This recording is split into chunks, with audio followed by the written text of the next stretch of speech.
Welcome to Better by Great Place to Work, the global authority on workplace culture. I'm your host, Rula Amiri, Content Director at Great Place to Work. We have the incredible journalist, speaker, and podcast host, Ellen McGirt, on today.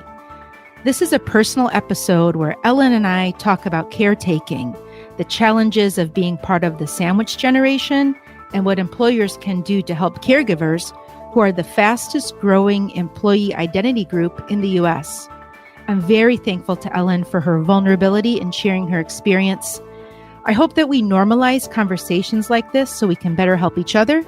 For anyone charged with policies and programs or can influence someone who is in charge, please listen in and consider some of our ideas around what can be done for caregivers at your organization.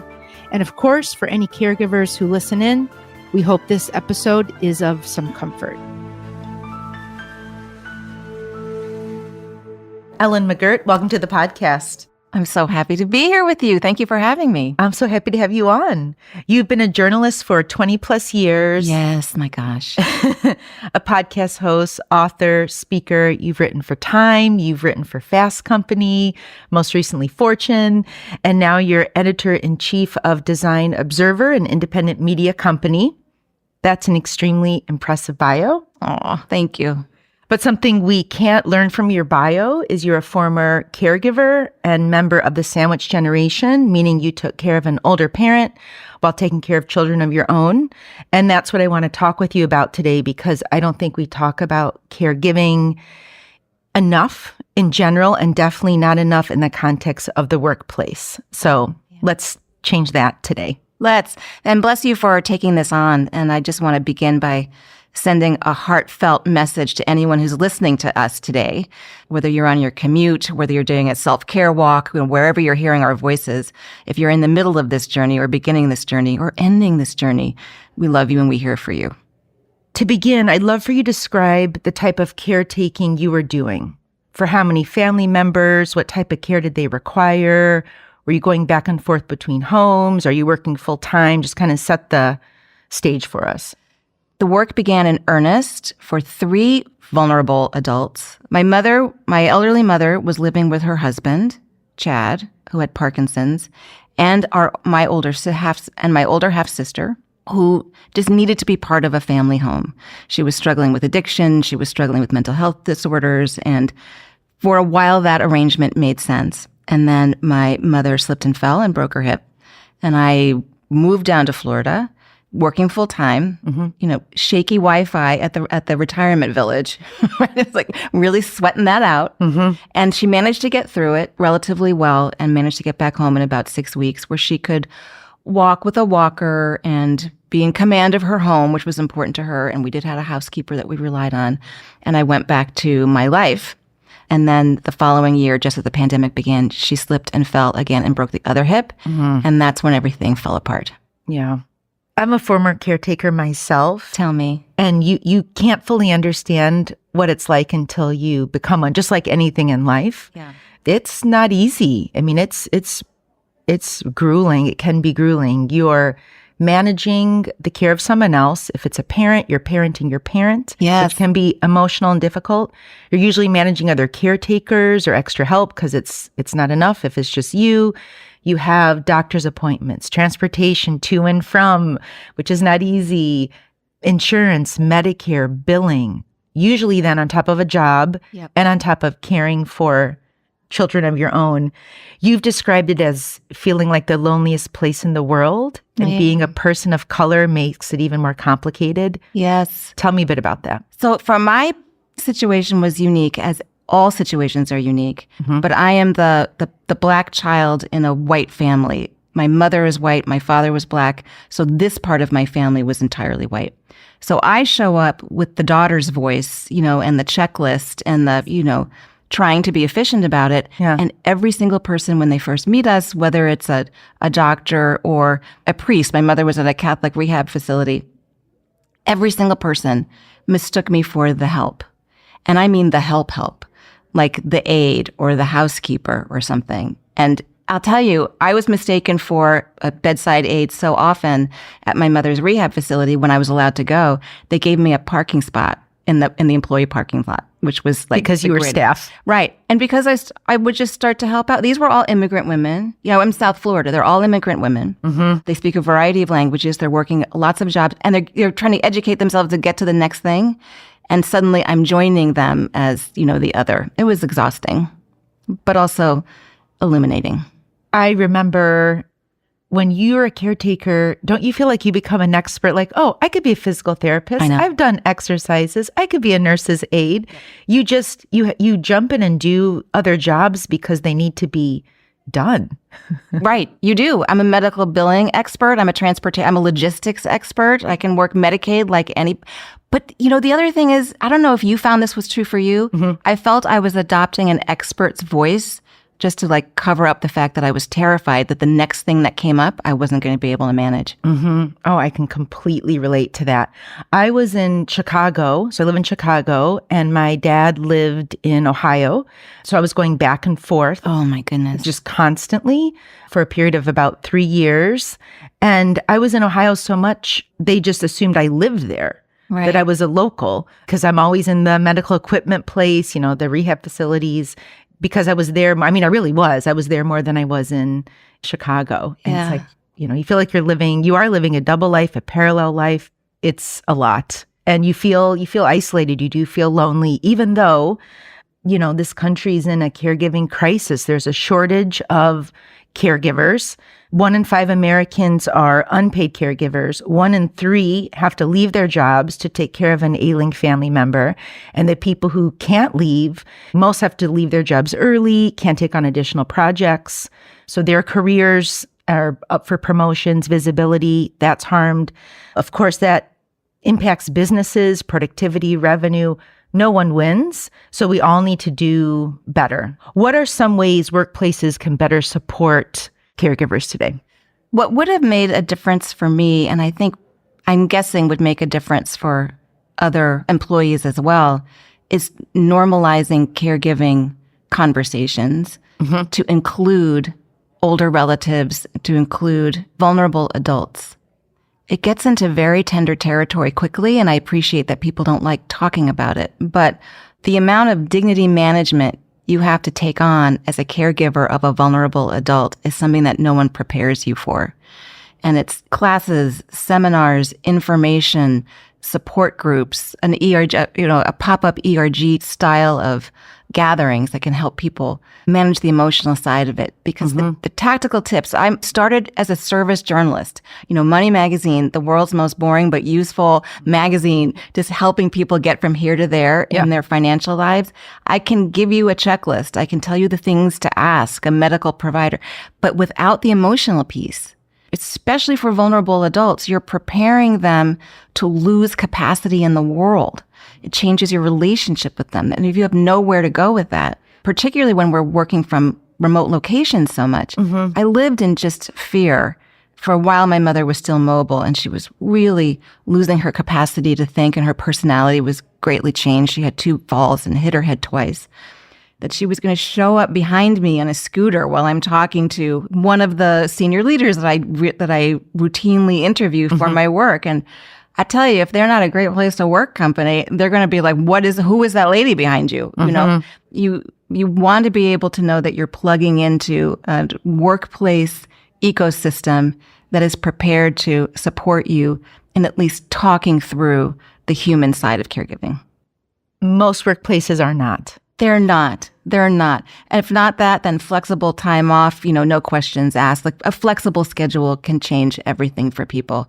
Co-working, some leader, manager, assigner who is going to help you cobble together a schedule that doesn't derail your colleagues, which of course is a burden, but gives you the flexibility to think, to schedule, to understand what your vulnerable adult needs, and of course, just pull yourself together. Right. You mentioned dignity management. What do you mean by that? My mother was a difficult person, which is why she got so much done in life. She was really spicy and, sort of that disappointed. She was 93 when she died, and one of those disappointed generations of women. It's like, if only I'd had the things that later generations had, I would have been, the president of the United States kind of thing. Yeah. And that spicy spirit was amplified as she got older and more confused. And she was deeply embarrassed by aging and deeply embarrassed by not being able to get to the bathroom by herself and deeply embarrassed by her teeth and the way her toenails looked, like these really basic things she loved to entertain. She couldn't do that anymore. She didn't want people to see her. Mm-hmm. So finding ways to talk about that with her to make her comfortable so she would accept the medical care she needed was a full-time job.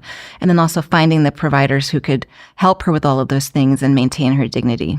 Right. It's tough. Very. And you're becoming emotional support for your parent. You feel that it's so hard that they're struggling. Yeah. Just accepting what's happening. It feels out of order somehow. Exactly. She was never prepared to give up being a girl mom. Yeah. Yeah. Yeah. And oh my goodness. And may I ask how your father's doing? He passed away. I'm so sorry. Yeah. My mom died last year. And that's another, and we'll talk about that. The grief is another topic, grieving in the workplace, that also, these are things caretakers are the fastest growing employee identity group in the country today. So that means someone's going to know someone who is a caretaker. And also, someone's going to know someone, if they haven't experienced already, who's passed away. And these are topics that are part of life, the one guarantee of life, that go unspoken and unsaid in the workplace and outside of the workplace. And as you mentioned, if you're in a great culture, at least you have the opportunity for there to be space to talk about those things. Right. To bring that part of yourself to work. It's interesting, as you were talking, I'd never really thought about this before, but it's progress that we're even calling it caretaking. Like it even has a name. Absolutely. Because it used to be just like family. This was just family just did family things. And this is one of the things that families did, except they didn't. And they didn't always do it well. And they didn't have the resources. And family units, which are emotional systems, economic systems, we're always struggling with this. But giving it a name, gives it a shape, gives it a life. That is progress. And that is good to point out. I think also in terms of workplaces, leave policies for caretakers. These are long journeys. They can be short journeys. There can be long journeys. Yeah. The understanding that if you have to take care of a family member, it's usually not a 2 weeks and I'll be back. It's a back and forth. It's ongoing, and it can affect your physical health with travel and your mental health. And so I think employee resource groups are great. Also legal help, navigating legal system, becoming someone's power of attorney, all those things you don't know until you're in it. And it's a constant education of things you never knew. Yeah. No one ever told you. There's also that checklist that would be helpful. Right. That's right. You can't get everything on LegalZoom. So really doing an audit of whatever your employee assistance program packages are, have very senior leaders do a check-in, do an audit. Are we providing the proper support with the proper tone that reflects our spirit in this organization? That would be a wonderful way to get ahead of this. Yep. We also talked about, you mentioned flexibility. I felt lucky that I had a flexible work situation where I could keep my job and be a caretaker. Being a writer, I can work from anywhere. I mean, which I did, most often my office was the car because it was the only quiet place. Yes. In a facility, Girl, there are dings, I'm with you. there are noises, I'm out there in the employee parking lot trying to get a column out. Regularly. Yes. You work from anywhere and everywhere. And I just was in to see my doctor recently, and she's had a limited schedule, and everyone loves this woman. So she has a fan club. And I said, are you retiring early? What's going on? You have a limited schedule. And she did not have any color in her face. She just looked at me and said, I'm going back and forth to California. My mom is declining and I am, she's in the middle of caretaking. And she said to me, I know you know this. And she just said, it's brutal. No one told me. I am a physician and I feel completely unprepared. But she only lit up in that conversation saying, but thank goodness I have a workplace where I can keep my job and go back and forth. Yeah. So you can't underscore the importance of flexibility in the workplace when it comes to caregivers. I mean, I would have had to leave my job. Right. That's right. And you're hanging on to it for dear life. And that tables because you need it so badly for the stability, for the income, for the benefits, for all those things. If you have a problem with your manager, or if you're in a mismatched situation, you lose your wiggle room. You lose your ability to advocate for yourself. I think something that would be really good to flag for managers is to make sure that anybody who feels really tethered to their job because they need the benefits and they need the flexibility, that they're still growing and progressing. Because it makes them vulnerable. They're going to sit on their hands a lot of times, not draw attention to themselves if they would like to progress, if they would like a different manager, if they'd like to move up. Right. It's a hard time because you're vulnerable. One thing I wanted to ask you about, we mentioned how caregivers are the fastest growing employee identity group. What would you say to someone who isn't a caretaker, hasn't been through that experience, but has a colleague who has? How can they better support them? Was there anything that helped you or wasn't helpful from colleagues, family, or friends? That's such a great question. And I really wish I had a better answer at the time I was going through it to ask for help more effectively. Mm-hmm. Kindness and compassion goes a long way, assuming good intent from me if I was scrambling on something or if I was late to something. Just that kind of emotional flexibility that I just was not going to be able to stick to the kinds of structures that I did before. Your deadlines. Yeah, and so much of it is showing up in public. I actually have to be on stage and interview people sometimes. Like I can't, like my mother won't take her diaper off is not a good excuse. Although it would have been a mood changer if I mentioned that. But I do think that being willing to revisit in one-on-ones or in regular meetings how everybody is doing and if there's anything going in their lives that they need a little extra flexibility. So the question then becomes one for the team and not just for the individual. I would have been much more likely to say I need a little support here if I knew if it was a characteristic of the entire team, that we are all caring about each other. That probably would have helped. Did you share with your workplace what was going on? Did everyone know? Did you feel you could tell people, or was it just your immediate team or your manager? I told my immediate team. We were pretty tight. It was in the height of the pandemic. There wasn't a lot of opportunity for chit chat. Right. But it's a generic thing. I'm just taking care of my mom. Like, oh, everyone has a mom and you're so lucky you get to spend time with her. And this is such a precious time. And, and I was like, what these three adults needed were completely different. They were vulnerable in different ways. It was 3 different health insurances. My sister, who was always in trouble, sometimes it was the court system. I had to take her to court to compel her into treatment because she was going to kill herself or somebody else. She was in her 70s. This was all this level of complexities. I couldn't imagine talking to anybody about that because every day it was a new disaster. It was a new fire to put out. Yeah. Yeah. I wouldn't even know where to begin. Yeah. Yeah. It's a different language. It is. It's a completely different language. You apply the skill set that you know about from getting from here to there to it. Yes. But it just rips you apart. I would hear, which wasn't helpful, we never see you. You're so busy. I'm not fighting for my life, man. Exactly. Yeah. I'm not busy on vacation. I'm not kicking back in Ohio. Right. That's right. I'm not baking cookies and going through the family album here. And there was that implied, you're so busy we never see you. Make some time for us. And for me, when I was back in Chicago, I would just collapse, like physically collapse. Same. That's what kept me going. Yeah. So I'm not interested in making plans. Right. That's right. You know what would have helped now that we're talking about it, like a decision partner. Like the decision, I was done by 8 a.m. And there was this new thing. And that was my husband's great skill and burden. And he kept him in touch. It's like, here's a situation, blah, blah, blah, blah, blah. Every decision is bad. And I'm afraid. And it's expensive. And also suddenly the air conditioning doesn't work. Right. And it's like, so help me make this decision. That made all the difference in the world because you could just get it off your plate. No decision was guaranteed.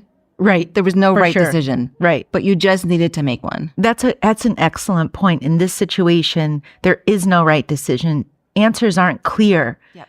They're muddied and you're spent and it's emotional and you could go down the line. Yeah. Someone that can step in and help and even take off, you're running their household. After a while, it's things are broken. Things need to be fixed. The car, something, needs to be done. with the car and all those things. If you have a partner in crime or someone that you can just lean on or say, this is so hard. Yeah. And having that space to say that. You mentioned your mom passed away a year ago, May of 2023. And in typical workplaces, you get a few days off of work and you come back and people don't know what to say. Right. Yeah. It's difficult. Other than time off, how can workplaces support employees who are going through grief and who are grieving? Listeners, I'm staring into space right now. I'm ticking through the list of things that people said to me. Acknowledging what had happened goes such a long way. Agreed. Such a long way. And if you don't have a good relationship with someone, a card is probably better. This is not the time for a person that you've had conflict with, or you're not aligned with, or you've had some sort of issue with, to try to establish rapport. A card is good. Love that person from a distance. I think you just have to be clear about what has happened in the workplace in the past. Yeah. But acknowledging what's happened, asking if they can contribute to a fund or something if you need more time. I always found that like the simplest things, I really felt after it, and it ended up being about 5 years between the pandemic and caregiving, that I had exited my life the way I had planned it and thought about it and lived it. And which meant I'm a stepmom for kids for a very, very long time, which meant I was struggling to stay in touch with their lives and struggling to support their dad and their mom they're navigating high school, they're going into college. We dropped off Rachel at college. It was like dropping her off into prison because it was like you couldn't leave your dorm. She's just graduating this year. I'm so very proud. So I'm struggling with all of that, but like a simple thing that just made me feel normal again, like invite me to that. I would have loved that. Yeah. I just want to feel normal again. Yes. And you're taking inventory. You mentioned that you went to your doctor, and I applaud you for doing that. I stopped all appointments. I was just frantic. So I'm coming back into my life, and so all of them, I'm going to the gynecologist. I'm getting my mammogram. I'm like, it's been 3 years. That's my space. Yeah, that's like, exactly. Oh my goodness. Exactly. Going to the dentist, like, once I got through that gauntlet, it's like, okay, I'm back at health baseline again. I don't have to enter into caregiving for myself. I sort of felt like, okay, I can walk back into life older and different. I'm different. I'm going to be different. Fundamentally changed. I think that's There's no another normal. part. You can't get back to normal. No. It's over now. That's different. I'm new. You're new. Seeing someone exit life, how can you not be fundamentally changed to your core? And on top of that, the experience of caretaking. I'm emotional, and I know I have your permission. So if you're listening, I'm okay. But I'll tell you, my mom died 2 days after my birthday last year, and she was a funny, feisty woman, and she was clearly declining and confused for the first few days of May. But she did wake up on May 3rd, my birthday. I just didn't want her to die on my birthday. It's just like the silliest thing of all days. And she did wake up, and she's, oh, hello. She was a little peppier than usual. And I said, Mom, today is the anniversary of the first day we ever met. And she said, it is? I said, yes, it's my birthday. She said, oh, happy birthday. And so we were chatted for a little bit. And I said, I was worried. I didn't want you to die on my birthday because that would be the last chance you had to upstage me. And she burst out laughing. Wow. That was like really that was her sense of humor. True guttural. Yeah, she really got it. And she looked at me. She had these piercing blue eyes. And she said, well, it's only because I didn't know what day it was. Damn. She got the last laugh. She did. She really did. Wow. And I know. I loved that little exchange. And then she drifted off and then died 2 days later. Oh, my goodness. I know. She was a feisty one. Yeah. I think also checking in with someone around holiday markers can be hard. Yeah. I found out of all days and occasions, my birthday is the hardest. Yeah. It's the hardest because I think you feel the call's going to come. I know. And then and you know better and it doesn't. I know. Then it's hard. Were you with your dad? Yes. Were you worried about that? Yes. Yeah. They always say the person chooses. Sometimes they choose to go on their own. Sometimes they choose to go with the person. It's, all this mysticism about the way we talk about this. Yeah. Is really tough. I was there too. And I thought it was going to ruin me, but it didn't. I was okay. I agree. And I think speaking on both our behalves, there's no other place we would have rather been. Right. Right. I was terrified to miss it because she was so frightened. My mother was terrified. Yeah. She was terrified. She hung on longer than any human being I could imagine. Wow. My husband and I talked about it. I don't know how your dad felt. My husband said it wasn't that she wanted to stay because she was in so much discomfort, but she definitely didn't want to go. And there was nothing I could do or any of the hospice care workers or anybody around us to help her feel more comfortable around that. I couldn't imagine not being there, specifically because I knew how frightened she was. Mm-hmm. And I think that's another emotion that you only experience as a caretaker, that feeling of helplessness, true helplessness. You can't do anything to change the situation. Yeah. And you just have to sit in it and just sit with them and sit beside them. And these are conversations, if I could have had with someone in the workplace, a colleague who had been through it, who would just say, that's normal. It would have been a lifeline. It would have helped save me from feeling like you're drowning. You don't know that emotion till you're in it. Yeah. It's exactly right. And so I'm wondering, since we're inventing the perfect workplace here, you and I together. Yes, we are. This beautiful morning, if hospice style training would be useful for certain types of managers. You put your hand up for it and you can identify yourself as someone who has that wisdom because they've had the kind of training and preparation that a hospice volunteer would have. Yeah. If you could self-identify, I'm hospice trained, I'm a volunteer. If this is happening for you, let me be part of your support team. That would be really nice. That would be beyond. Yeah. That's something people can put their hands up for. Yes. I have a friend going through this with her dad.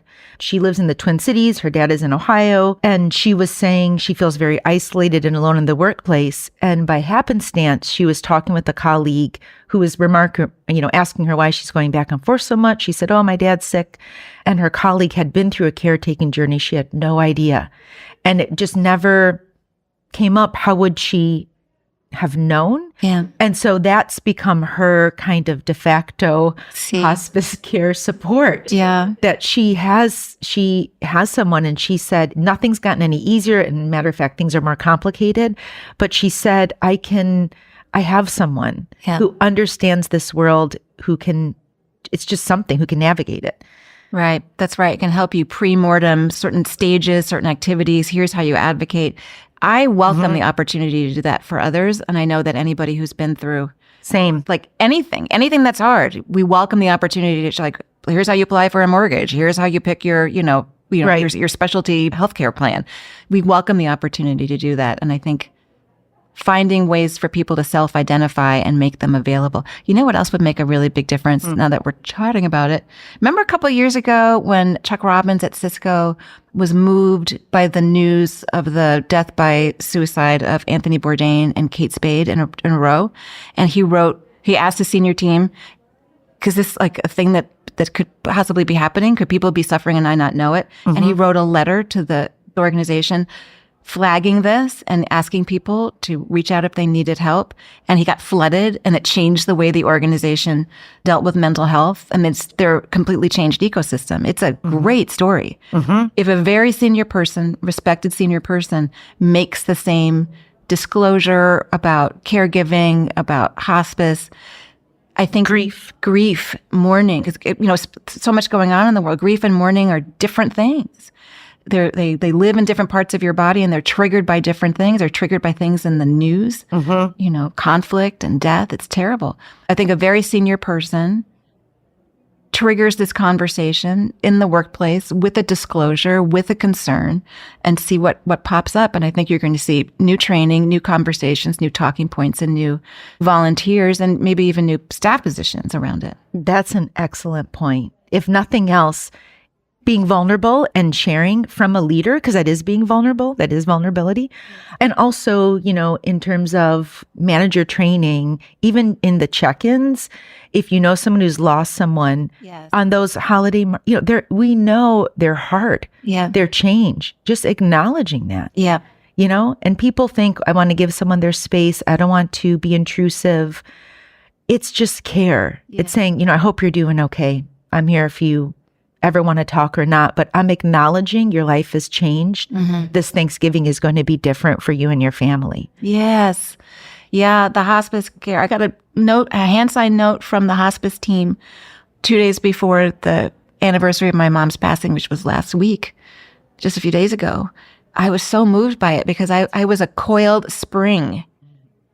I don't even come from a particular religious tradition, but a year just seems like a magical moment. You've spent the year. This is the year without them. The first year, the first of everything. Right. And I don't feel released. It meant so much to get that acknowledgement. And that's what a colleague, a friend, they can do. Yeah. Just that gesture. Yeah. Because it doesn't end there. You're cleaning out their house, you're finding objects, you're packing up things, and it's, it hits you at different times. And we're not wired to wind things down, and the business impulse to scale and grow doesn't help that. Chronic illness is tough because you just get moments. You don't get closure. You don't get better. And, aging and death and dying is same with my sister, who died unexpectedly a few weeks ago. She was not taking care of herself, and she was badly impaired, and she fell, which was like the nightmare. Years and years and years of trying to help her get care and keep her safe. Mm-hmm. And then suddenly it was all over. And then it was back into that sort of sudden, what do we do with our house? What do we do with her things? What do we do? What do we do?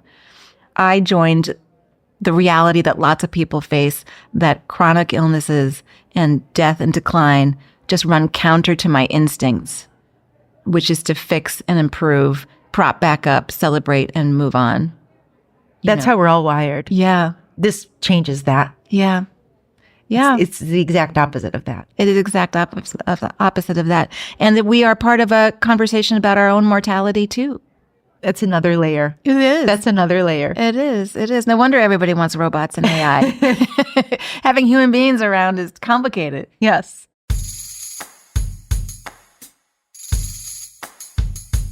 Hey, everyone. If you like listening to the podcast, then don't miss the Great Place to Work For All Summit in April in Las Vegas, where you will learn from the best in the world, meet more than 1,500 leaders, and get insights on what the data says drives business success, and that's people and culture. I promise you'll leave inspired and ready to transform your workplace. Register today. Use the code BETTER to save $200 off registration. Link and code are in the episode bio. Don't miss out, and I'll see you there.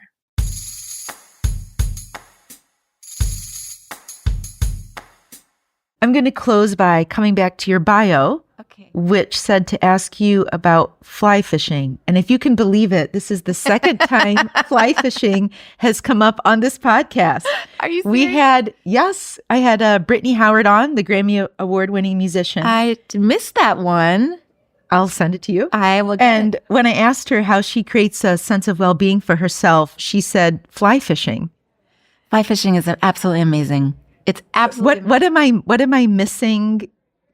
When did you pick it up? It's about 10 or 15 years ago, and I'd seen somebody do it. I was working on a project in a former life in Colorado, and I saw somebody do it. It looks impossible, like this ribbon in the sky, and it's just sort of like this dance, and you can't possibly catch anything like this. I grew up in New York City. I grew up in a complicated household. I didn't know anybody who fished of any kind. So it just was something so far away from me. And from my moment I saw it, it's like, well, I want to try that. And it was years and years and years afterwards until I finally found someone who was willing to take me. It's a tough thing. It was my husband. And this story becomes the central story in most of my keynotes because I write about race. Mm-hmm. And particularly before after the George Floyd incident, most audiences are nervous that, here comes the race lady. Well, how long is it going to take before she talks about Civil War? Here it comes. So I begin with a story about fly fishing, how transformational it was for me. You're standing in a river. You're standing in an ecosystem already in progress. Your job is to trick the fish by giving it something that looks like something it wants to eat. And that's the game. It's not a volume game. You're not going to feed your family. Like, I'm certainly not. But you're just part of something. And then when the fish interacts with you, it just feels like you've joined nature. But as I was fly fishing, and I was very lucky to go to some beautiful places, I noticed I was always the only person of color ever.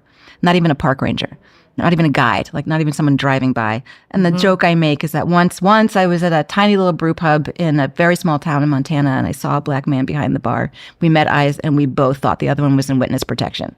Like, that's the only reason you could possibly be there. And so the big reveal is that the national park system was created by a very prominent, very public, very avowed white supremacist named Madison Grant. And his view was that the park system needed to be a respite for white men who were being challenged by the onslaught of, I think this was like 1917, 1918. The Great Migration was beginning, the post-Reconstruction, all of this stuff was going on. And he wrote a book called The Passing of the Great Race. I think I don't have that quite right. And of course, you know what race he was talking about. And it was filled with eugenics and all kinds of justifications for workplace violence and actual race violence. Teddy Roosevelt loved the book so much he wrote a blurb for it. I mean, these were prominent people. And so that's the legacy. That's the legacy of the great outdoors. And by the time I get to that punchline, people are like picturing themselves out in nature like, oh, I can do something about that. The toxic nature of race relations in America and lots of other places too is so built into the groundwater that you don't even get to see it. It's in our history. So your job is to notice wherever you are, who's not there, and ask why. And the why comes a story, and that story becomes the work. And we can all do that. We can all do that. Well, Ellen, thank you so much for sharing and opening up. I hope our conversation has been helpful to anyone listening. And if you are a caretaker and if you're having a hard day, we hope you feel seen and heard and less alone. Yes, we certainly do. We got emotional talking. That was wonderful. Thank you for opening up and sharing your story. I know that your dad must have been so very, very proud of you. And I'm hoping that anyone who's listening, in addition to feeling heard and supported, sends this podcast conversation to anybody who's in charge and asks them to listen to it and reach out for ideas about how we can transform your workplace into a place that's good for all who mourn, all who grieve, and all who care. Thanks for listening. If you enjoyed today's podcast, please leave a 5-star rating, write a review, and subscribe so you don't miss an episode. You can stream this and previous episodes wherever podcasts are available.